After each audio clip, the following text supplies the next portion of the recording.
mind to do that, and that's a hard thing to do, and you learn that with age. Guys your age now are the veteran drivers that are the ones that these young guys are looking up to. I mean, I remember watching you start off in the late models, and like you said, just same thing you said, learning and earning your stripes and getting a feel for it, and then you came out, I think it was 98 with the Warrior car.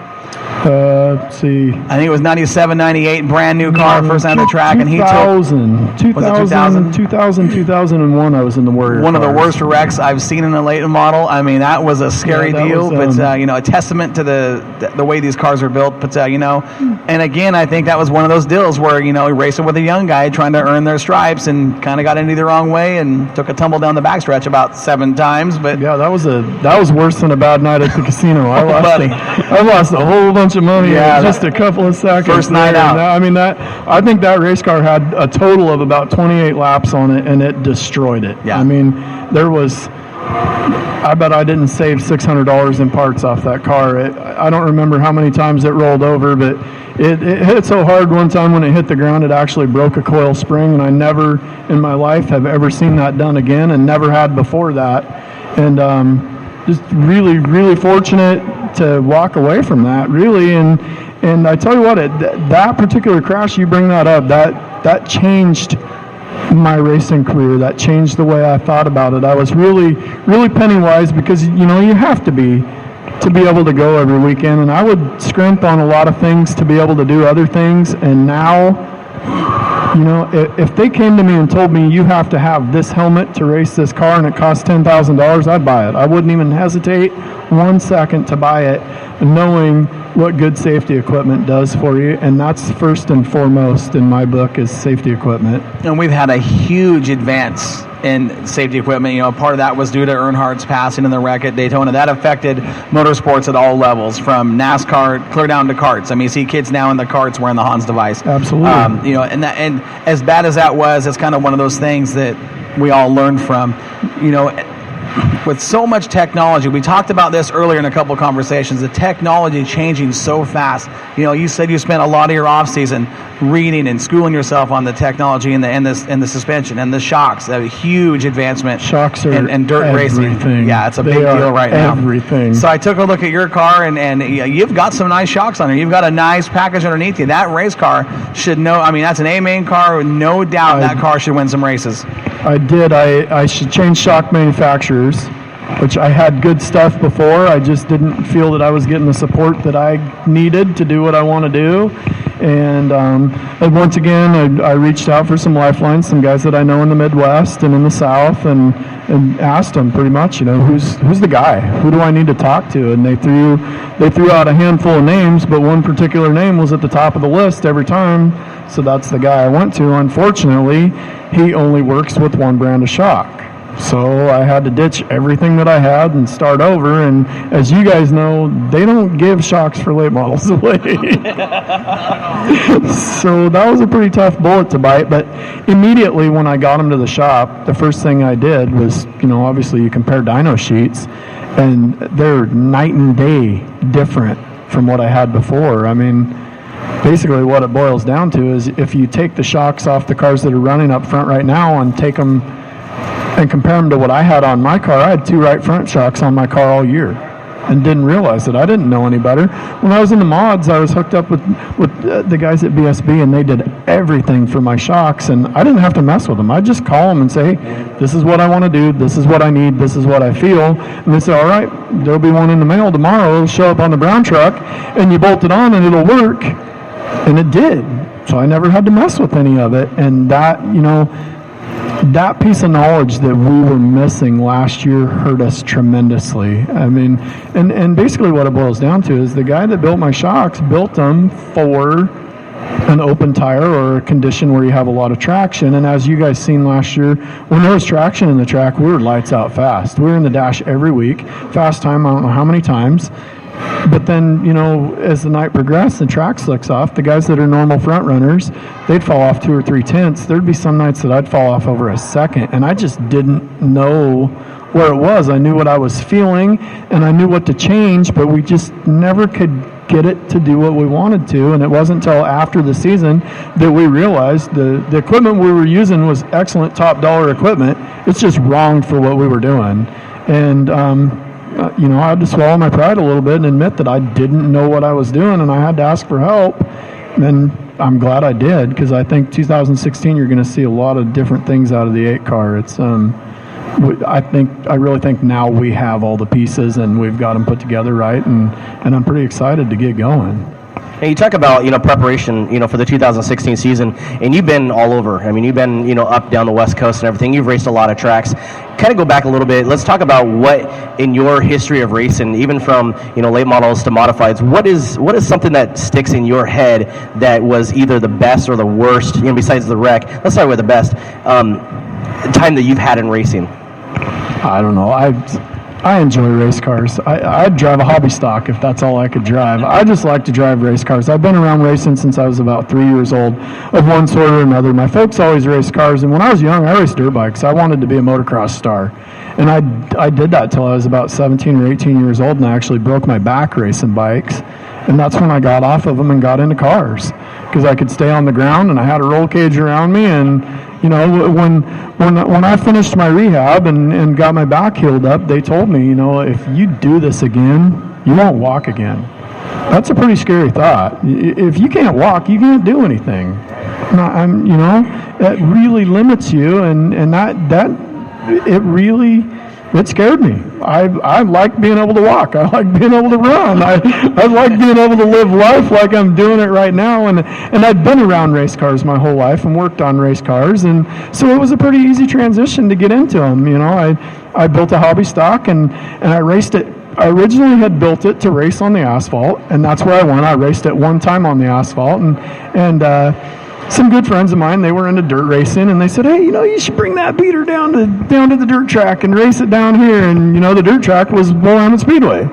So I showed up at Willamette Speedway with an asphalt car, and I ran it in the J-car class, and I think I finished last, but that was it. I mean, when I got down there and got on the dirt, and I after the first lap, I knew this is where I need to be, and I seen the late models, and I got right out of a hobby stock. I raced it, I think, 6 times that year, and the very next year, I got in a late model, and the first 10 or 11 years of my career, I was in a late model.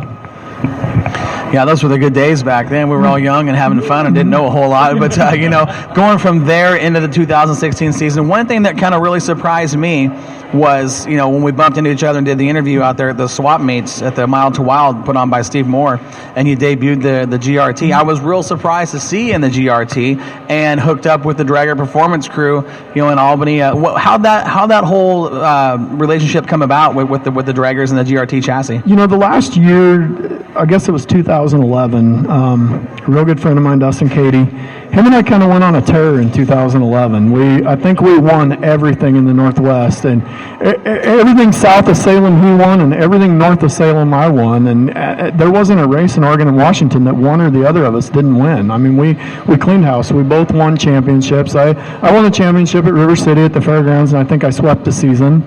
I just had a phenomenal season, and for some reason I got the bright idea in my head I needed a new race car. So I bought a new race car, and originally I had intended on buying a GRT, which, well, as everybody knows, right now the GRTs are the hot item, especially for a modified. Absolutely. So I had to wait almost a year to get it. Well, I didn't want to wait a year, so I got hooked up with some other guys, some local guys that build cars, and I got in one of their cars, and I won a couple races in it, but it wasn't a good fit. The business wasn't a good fit, and the car wasn't a good fit. But I had a car right now, and that's what I wanted, and I thought it was the right thing, and it just really ended up not being the right thing, and that's, I had an opportunity to sell that car and get out of it, and I had a choice to make. Do I want to keep doing this? I'm not really happy doing it. I'm not happy racing with the guys that I'm racing with. I'm not happy racing the tracks the way they're doing things. So do I stay with it, or do I do something different? Well, the opportunity to get into a super late model on asphalt came up, and the price was right, and the timing was right, so I jumped on it. If nothing else, just to tell the people that say, nah, you'll never do that, guess what? I'm doing it. So I did it, and it was a lot of fun. I mean, the super late models on asphalt, that's the fastest you're ever going to go. I mean, they are so insanely fast, and they are a lot of fun to drive, but they're a lot of work.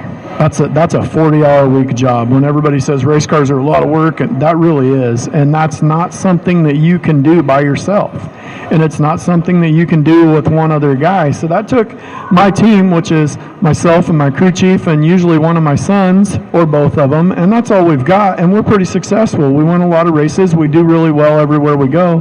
That turned us into, we had to be a 6-guy team minimum all the time. Well, that turned me into a babysitter. That turned my crew chief into a babysitter. Neither one of us are babysitters, and neither one of us are teachers. And that's so that, you know, that part of it, it got to where it was a lot of work and not a lot of fun for everyone really fast. And so instead of ruining it for everybody, I just parked it. And we'll, you know, it's not a good fit for me right now with work. It's not a good fit for Fletcher right now with what he's got going in his life with work and his personal life. And so, you know, we'll just park it and we'll take a break for a while. And all that being said, kind of getting off track from where I was going, when my wife told me, you know, let's just go buy another dirt car, that's the first thing that came to mind was a GRT. Well, going back to my good friend Dustin had got tied up with draggers and got in one of their GRTs and was really, really happy with it. I went out the first night that he debuted it and helped him out. I didn't have anything going that night. And just the expression on that kid's face when he got out of the car after his first lap in it, he just looks at me and he said, man, this is what we're looking for. This is what we wanted. These things are awesome. And then, you know, it wasn't very long after that's when my wife said, you know, let's just go buy another car. And, well, I knew Draggers had a car sitting there, a brand new one, for sale, so I just called them and I bought it. And I actually never took delivery of it. Sam Potter's driving it. They called and they called, and I hadn't sold my asphalt car yet. And with everything that I've got going on with my trucks, my shop's only big enough really to put one race car in, and I'm out of room. So I'm not going to buy a brand new race car and then put my super late model outside, or vice versa. So I told them, you know, until I can sell this one, just stuff it in the back corner of the shop if you guys don't mind storing it. And, you know, a little closer to race season, I'll come get it and put it together. We'll go race it. Well, a month or two went by, and I still hadn't sold the asphalt car yet. And Brian Drager calls. Because they were good for a while. Then came the Rockets, and then came the Swartz, and, you know, the Masters builds went away. And now you're kind of leading that movement of the GRTs back up here in the PNW. Well, it's auto racing's monkey see, monkey do. It really it is. If this guy wins, it doesn't matter if it's an absolute fluke. If he wins, okay, so-and-so won. If he wins twice, well, he's got something figured out that we don't. And boy, if he wins 3 times, I'm going to buy whatever he's got because it's better than mine. And it doesn't matter what it is. It could be a shock. It could be a brand new race car. It could be an engine. It doesn't matter. It's monkey see, monkey do. And, you know, that guy, he moved that bar. I better move that bar. And sometimes it works and sometimes it doesn't. And ultimately, the race cars, they're all really similar. And I think, you know, it's all about who wins in the Midwest or who wins back east. Who's winning in the Lucas Oil right now? Who's winning in the World Outlaws right now? They're winning because of their brand of chassis. All the local guys buy what they're racing because that's the best. Well, it is to a certain degree, but you got to remember, you've got the best race car driver in the country driving that car. He's going to win in it. You could take him right out of that car and walk him all the way down to the other end of pit road and put him in a race car that he's never seen before, and chances are he's going to win in it, or at least run right up front, because those guys are the best at what they do. And like you said in the beginning of the broadcast, it's marketing, and I was talking to Josh earlier, it's marketing, it's selling something. Well, it just works to the chassis manufacturer's advantage to have a good race car driver in their cars, because it sells cars. Whether the car is fast or not, if you've got a guy in it that makes it look good, people are going to buy it. And I'd like to think that's why Drager's put me in one of their cars. You talk about, you guys back Midwest, Lucas Oil, all this, you talk about like Scott Bloomquist, he builds his own cars and stuff now. You got guys, because he was winning quite a bit, he's kind of fallen off a little bit, through the years, but I mean, he's still kind of top performance, but he's not he's not the guy to challenge for a win every single week anymore. You got some of the Rocket guys and everything. How much do you think that the GRT, over a Rocket or a Club 29 is actually the car more than actually prep